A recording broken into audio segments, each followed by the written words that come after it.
Hey guys, welcome back. If you haven't been here before, I'm Tina. I'm a coach with Trim Healthy Mama. I'm also an admin, but I specialize in allergy-friendly cooking and eating and being on Trim Healthy Mama. That's what I do, and I've done it for many years. I am unbagging here, sorry it's kind of noisy, 3 pounds of ground beef. We have a party tonight in my house. Sorry, I'm getting a knife. Got a little close there. We are having a party. We are celebrating the Feast of Tabernacles with our home fellowship here at our house tonight. We built a sukkah, sort of. We did the best we could with the space we have because we're in a townhome and we don't live in a regular home anymore. And so with what we have, we did the best we could, and it's really pretty. If you'd like to see it, I'll show you. And I am a little bit of a hot mess today. I have on my cute apron. But otherwise, my hair's a little crazy, everything's a little crazy, but you know, that's okay. That's how some days go. But I thought I'd bring you along as I do some party prep. We will be hosting probably, I'm guessing around 10 people or so tonight. Ooh, my hair is extra, isn't it, you guys? It's okay. It's kind of the state of my mind right now. So anyway, we are hosting probably about 10 folks tonight to come over, have dinner. And so I just thought I'd talk to you guys about how I work to plan a dinner with a group like this, an event, a party, something like that, and still manage to stay on plan. I'll be right back. I gotta wash my hands. All right, I'm back. So I am getting out my fancy ground beef chopper thing. If you don't have one of these guys, I recommend you get one. They're awesome. I'll link it. I'll find something on Amazon. I'll link it for you. But they are great for breaking up ground beef and getting the texture you want. So anyway, how do you throw a good party where everyone can have a good time and enjoy eating and having food and celebrating and whatnot, but you don't get completely derailed on plan? Well, for me, whenever I have an event, I think it kind of honestly falls into the same line as what I've always done with my family who always had food sensitivities is I make sure there's a main meal that I can enjoy, and I make sure there's something sweet that I can enjoy. Out of those two things, I'm usually going to do A-okay, sticking to being on plan and hitting my healthy eating goals. So I had decided, I know it's about 10 people. I decided I would do taco salad. I like taco salad, or I like anything that's kind of on a bar where everyone gets to pick, because if there's anybody else in the group that has food sensitivities, they can super customize to what fits them and their food sensitivities or aversions or whatever they have going on. So I'm using my taco salad recipe, which I will link in the description box. If the description box is too long and you can't see it, just click, I don't know, it says something about opening it up further so that if there's more information, because mine are usually kind of long. Would help if I turn it on. I'm like, why isn't this sizzling? All right, there we go. Now we're cooking. So anyways, yeah, so I will link my recipe in there, but I like using bars of some kind because then I can offer a lot of variety where I can still stay on plan. Other people can, whatever their eating style is, they can hit their goals as well. And so I usually just start with a nice base. So here I have, like I said, 3 pounds of ground beef cooking. I'm tripling my recipe that I'm gonna link in there because I have so many people. And to be honest, this is a recipe that I would double or triple anyways, even though it's just my husband and I, because we will use this ground beef base for all kinds of things over the next week or two. And you can easily freeze it in single serve portions or in, you know, for a couple of meals, that kind of thing. And it's so versatile. This one has definitely got more of a Mexican flair to it. So it's gonna be in that realm, but I don't have a problem with that. I love it. And so we will eat it up no matter what. I just like to make sure I always have plenty of food. So to make my party planning easier on me, I decided I would cook this and I would be able to have that one thing as the main thing that I'm really cooking. And then I went ahead and bought the big containers of pre-washed salad so that I could just put that out and let people take what they'd like from that. Top it with this. I bought some blue corn chips back here. I don't have any baked ones because, to be honest, I don't like the baked corn chips, and so I'm not going to waste my money on something I don't really enjoy. And those will be really more for my guests. I might throw a few on there, but those are really more for my guests. And then we will have options like sour cream, onions, shredded cheese, tomatoes, olives, avocado. We'll have all of the options for people to pick from to top their taco salad with. I mean, they could even make nachos if they wanted to, because there's plenty of chips here, so they could do a plate of nachos, throw some cheese on there, throw it in my microwave and warm it up, top it with the ground beef topping. Anything like that will work. So that's why I chose this meal. It's super simple. I have all the ingredients here, and we will be putting it together. Something else I made, it is Friday, and in our house we do observe the Sabbath, the Friday, Saturday Sabbath. And so it's traditional to do challah bread, which this is not on plan, but I'm going to show it to you because it came out real pretty. So I did bake this morning. It's pretty, right? Not on plan. Remember, not on plan, but super delicious. And we will end up giving this away to our guests when they come, because it'll be more bread than we probably need. But they'll get to enjoy it, and my husband and I just won't finish it. I'm going to show you a few other things I've got going on over here. I'm going to just kind of flip you around over this way in my kitchen. It's a little bit messy, but I'm getting ready for a party. So I did put out treats that are for my guests. I have these little honey candies. I have just a pomegranate because it'll look pretty on the plate. Some chocolates that are not for me, but for them. I also have 85% dark chocolate that will go on this tray. It's just not pulled out yet. But that's what will be my sweet treat. I'm also going to be adding some beautiful dates to this. I have some figs, so that'll get filled up with that. And then for their actual dessert, I just bought these Aussie Bites. I know they're probably more of a snack, but they're pretty sweet. And I thought that they'd be a nice addition to this charcuterie tray.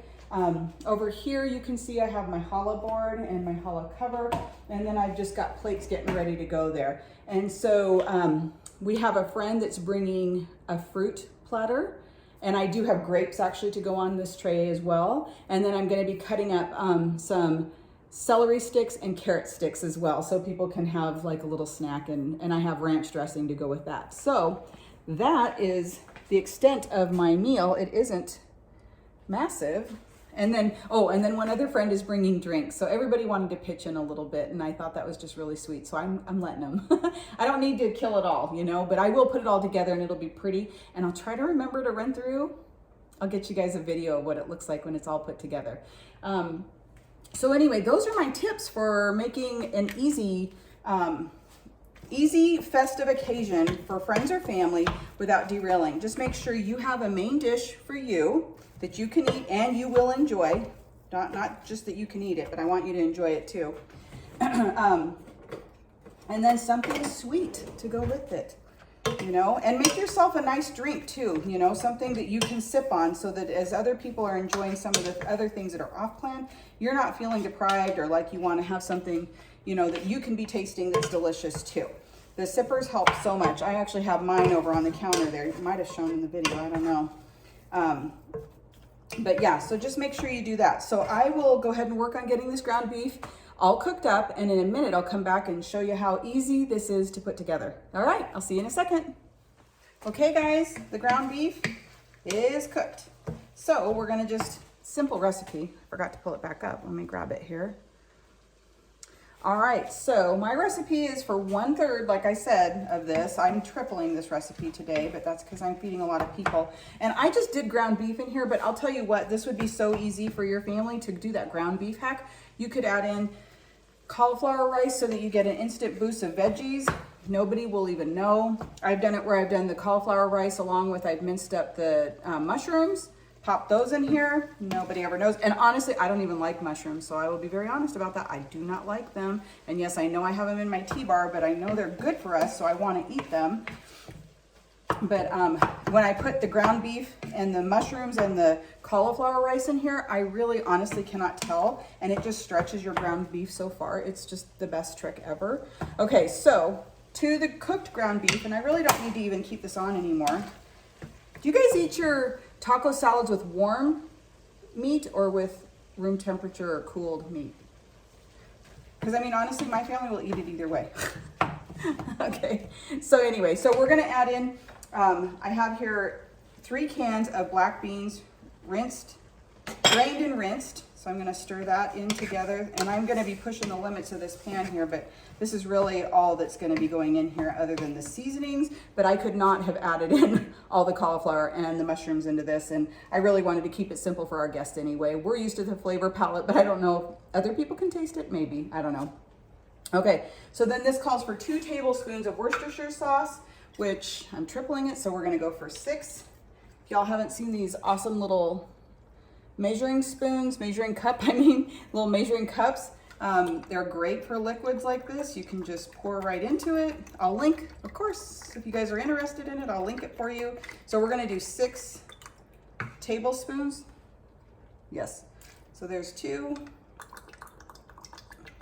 And I know Worcestershire sauce is an unusual condiment to be put into a taco salad, I think, in my opinion it is, but this recipe is so delicious, you guys, as written. I love it. Really, it's super, super good. All right, and then we are going to do 2 teaspoons of chili powder. I always cheat and do extra. I found this one up in my cupboard. I don't know if it's a strong smelling. I think I'm gonna go straight out of this guy here. So we're gonna do 6 teaspoons, and I'm not gonna really worry about, does it really say teaspoons? Yep, teaspoons. So there's 2, 3, 4, 5, 6. We'll give it a taste at the end and make sure it tastes right. And then we need 1 teaspoon of garlic powder, which I have right here. Garlic powder. I think I showed you guys my nifty little, oh, I guess 3. Hold on, I can't talk to you guys and think at the same time. 2 and 3.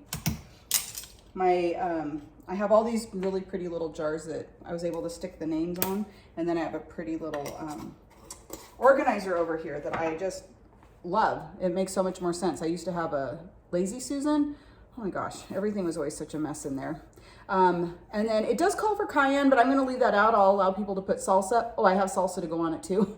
Salsa on top if they want, and I have different, you know, hot to mild, so people can kind of pick, and that way nobody's gonna end up unhappy that it's too spicy. You never know what people think. So this calls for 1.5 teaspoons of cumin, so I'm gonna put 3 times, so 1.5, 3, so 4.5. So there's 2, 3, 4, and we're gonna put in a great big one at the end because I love cumin, so I'm not gonna skimp on that.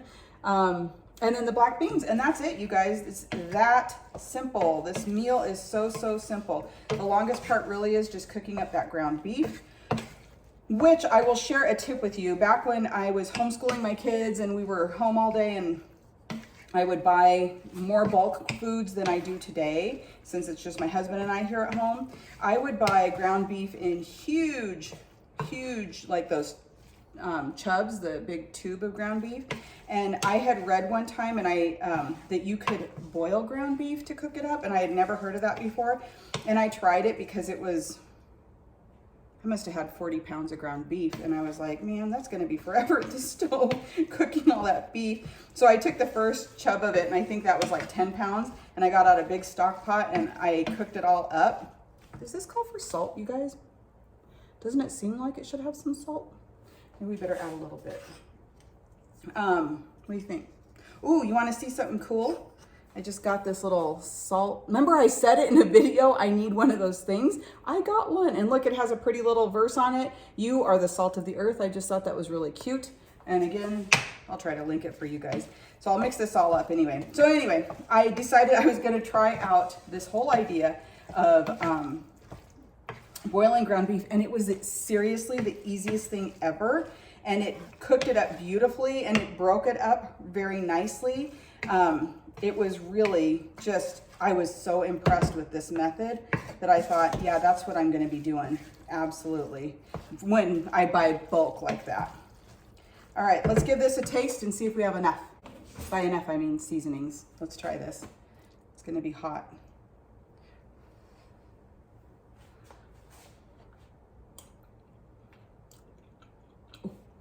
Yeah, that's good. It probably could use a little bit more salt. I was worried, I wasn't sure. I can't believe I don't have salt in the recipe. What was I thinking?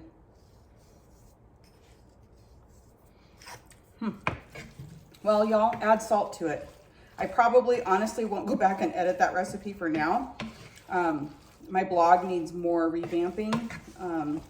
It's not exactly how I want it, but things have been too crazy for me to really worry about that right now. I have a lot of other bigger fish to fry at the moment. Okay, let's see if that's better. Let's just grab a few spoons, shall we?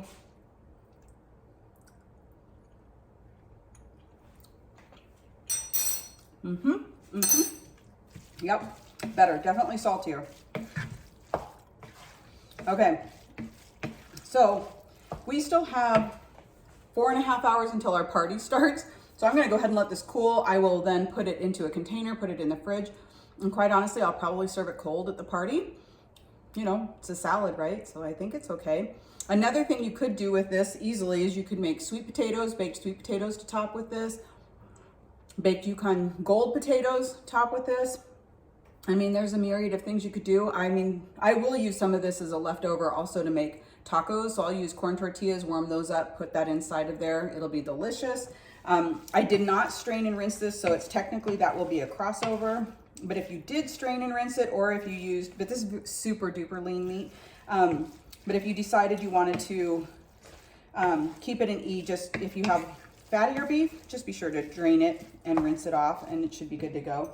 Okay, I think we need one more taste test before we go. What do you think? Looks good? Yep. I'm a happy camper. All right, guys, thanks for coming along. We'll see you in the next video. Sorry this one was so short, but watch here in a second. I'm going to show you the after of how the party came out. Bye. Okay guys, here we go. I just used salad in a container. Put my tongs on top. Got the ground beef, keeping warm in the crock pot. Changed my mind on that one. And then over here we have avocado, salsa, tomatoes, dressing, sour cream, olives, cheese, blue corn chips in the back there. And then on this part of my counter, here is that pretty charcuterie board with all the delicious goodness. I can obviously have the grapes. I will put out that dark chocolate still. It's in a bar form. And over here, my pretty challah, some grape juice. There's our shofar.